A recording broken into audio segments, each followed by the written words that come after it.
All right, just when you think you're going along just fine, and you hear a thunk, and you go, "What?" You look in there and you look around, and you say, "Well, it's doing what it's needed to be doing." And what happens when your little cam tools out here on the far left is got up against the CNC machine, and the next thing you know, it is broken, and it threw the axis out of alignment. So then it started moving all the text down because it had lost where its zero position was. And of course, this is the piece that I just got through running. I do have to laser that piece in yet, and I'll do that right now. Load the laser up and put this back inside there and get that done. But um, yeah, so anyway, there we are. And you can see where this carved into the laser text. I'm sitting there going, like, what happened? No, it's off. So I'll relaser this part here, and this piece right here will go into the possibles compiling. I'm down quite a bit. It might be a 1/4 inch thick when I get done with it, so I don't know what I'll do with it, but it's over here in the scrap bin area. But that stuff happens, and it's no different than you sawing along, and all of a sudden the table saw will, tear out a chunk when it hits any other tool.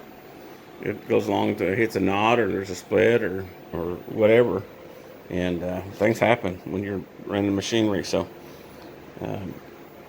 no fault of the CNC by any chance. It was just me setting it up wrong. So typical stuff that we do, and coming together.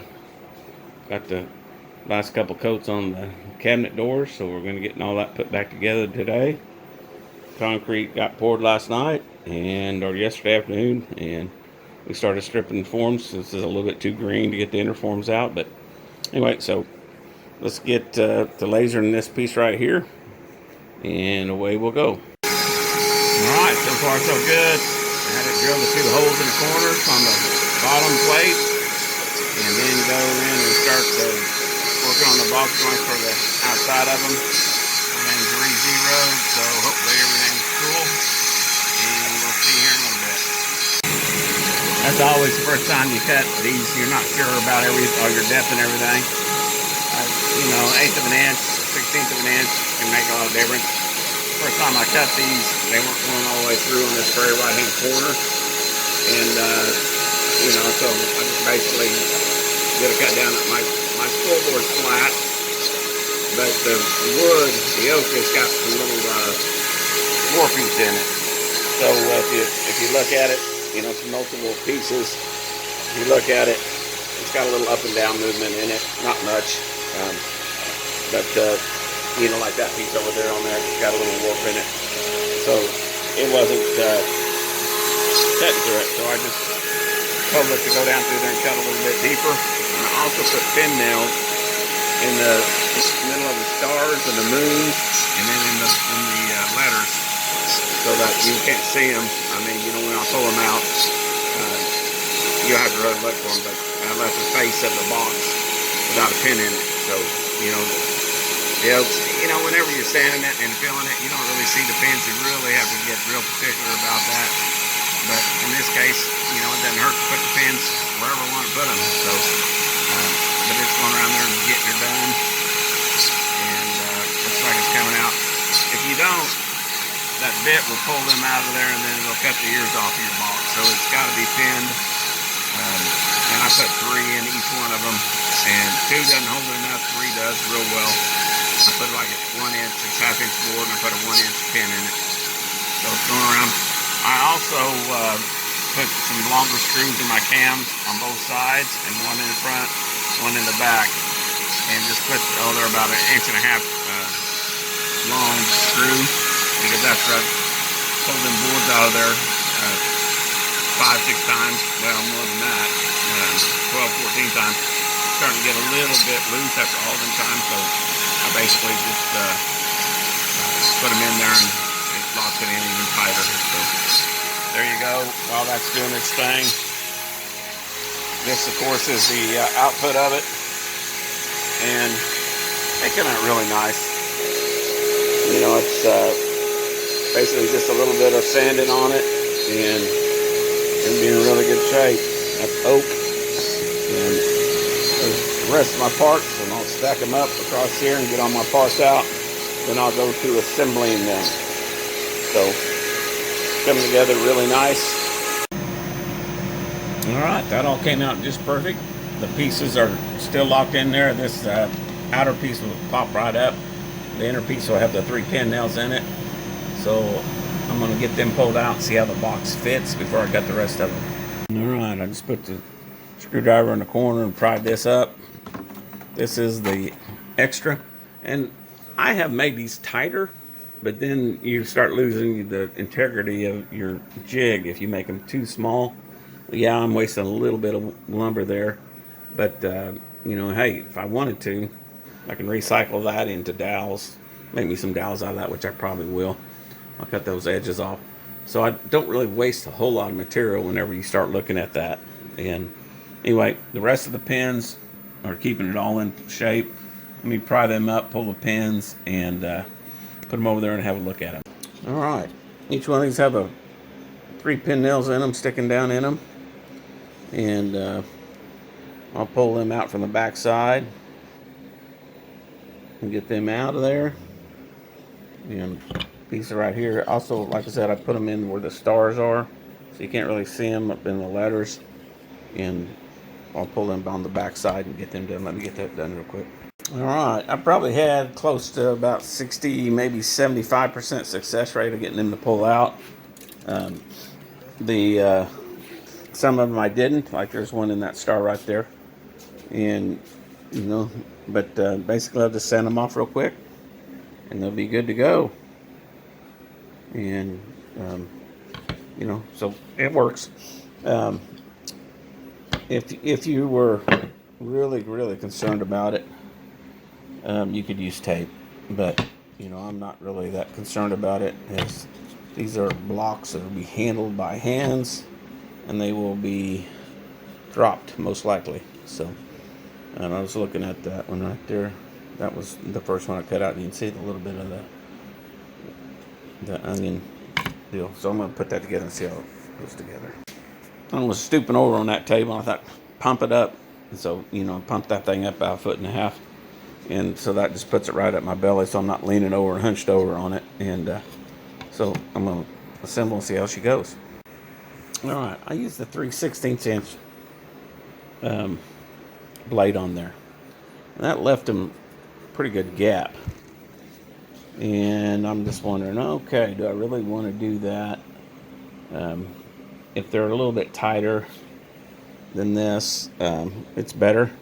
But then again, I don't really care so much about it. Probably what I'm going to do is take some, when I go to gluing them up, I'll rub some sawdust in there and keep it. But the main thing is that I can take the panels off on the bottom, and wherever the bottom is here, right here, because that's how I load the box up in there. And I went ahead and had it do these right in here, because those get 2 brass screws and lock them in. So I'm satisfied with how this is coming out. Do a little light sanding, save the sawdust, and pull it out of the dust empty over there. And when I go to glue them together, I'll rub in a little sawdust, and you won't even see them. I just need to not put any in around the bottom plate so that it will come out, but the rest of it will glue in. Now I'm going to see how these fit together, just to look at it and make sure everything's on track.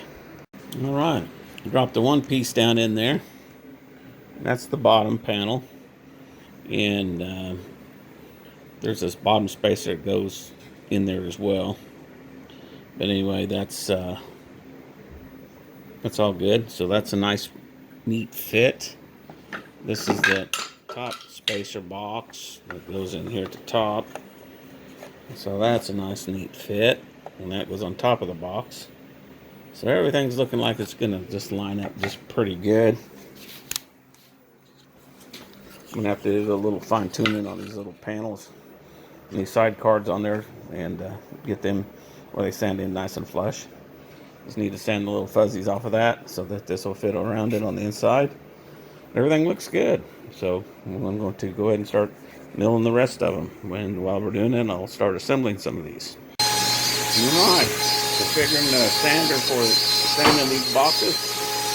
And there's my tool hose going over to the deputy and the DeWalt Quiet Tech. Of course, you can't hear anything because the CNC's over there working while I'm doing it. But anyway, that's a great tool. Going it down there. And we're going to get over here and we're going to sand these boxes up. This is what I'm looking for right here. And we'll be good to go. Alright, good fit. All I do is just sand the nubs off of it and get it down to the right thickness of it. So I just sanded the nubs off of it. Didn't take very long. And we'll see how she goes. Okay, this makes no difference where this sits on this box. It's all the same. All it needs to be is just flush at the top. So what I'm going to do is put some this 30-minute weldwood, and it's good stuff. Put that around the edge and shoot it with the fast cap accelerator so it'll be dry in just for about 10 seconds. Anyway, so let me get that done. All right, I went ahead and glued all them pieces on there, got them ready to go. I'm still CNCing. They take about 18 minutes to do the side. The son's doing a little remodeling in the house and he's got a breaker turned off, so it's going to put me in a little bit of a slowdown here for a second. Anyway, we'll get that part of it done, and I think everything's going together great. All right, we finally arrived at the point where we start assembling these things and all in the pieces. So basically all these parts right here and that box right there are in this box here. So this is, of course, Lexan, has the stars and your numbers on there, 1 2 3 4 5 and 6. And what I do is I reference the top with the deadbolt hole, and then I'll do the 5 and the 4. And as you can see, you know, they'll mess you up. So if you're not paying attention what you're doing, and you glue them on backwards, and you know you're messed up. So I've got to figure out where these little guys right here go. Right here, these 4 or 5, and they'll go on here and that kind of thing. And then we'll put the spacers on there and that kind of thing. So down here at the bottom, as you can see, the spacer goes on the bottom of the box, and then that all goes in there. So the Lexan, I really recommend, if you're going to make one of these, to make one out of Lexan after you get it pretty well dialed in. My first box was a wood box, and I made one out of Lexans because I said, man, it'd be nice if I could see what's going on with this thing. So, and it's also, that's a good demonstration box. So, you know, for how this thing works. So, you know, anyway, so let's get started. Put that over there. I don't need that right now. So let's get started on putting these pieces around the box. And of course, the first thing is your slot at the top, line that up, and we need to put 5 up front here. So we find 5, and that goes right here. So we'll find 5 and line it up, and then glue it into place. And you will see that this right here will need to be just sanded off just a little bit, and we'll just see how that all flows in, just as long as I have a 1/4 inch. And tolerance is really tight, but you know, hey, it does work. So let's get her done. All right, there's my 6 boxes. The inner boxes are all set up. You got the inner shell, the outer or the inner box, and then the next layer upon that. And the slides are in the box, and then these are the boxes. Some of them are multicolored, some of them are not. And so yeah, so as soon as I got one of them configured, of course I use this one as the ways and means for this to do this. And I would always start with this deadbolt, and then I'd turn it over, and then I'd rotate it, and I'd use the first one, I'd just use that as a setup for it. And then after I made the first one, then I just used it as the pattern instead of just this one. But anyway, they're coming along just fine. I've got to do the top slide on the very top of the unit and get that done. I forgot one name on one of my boxes, and so I had to go back and carve it in, and of course it looks just as good as the rest of it. I went in and recarved it in, and it's funny how you can miss things like that. And you're saying, who's missing? Somebody's missing here, and you know the family real well. Anyway, it's so funny sometimes. I just laugh at myself. But anyway, I've got the laser burning on some text in there. I had some, long links of names, and once you get down and carving them and trying to get real small text, it really is hard to see that. So anyway,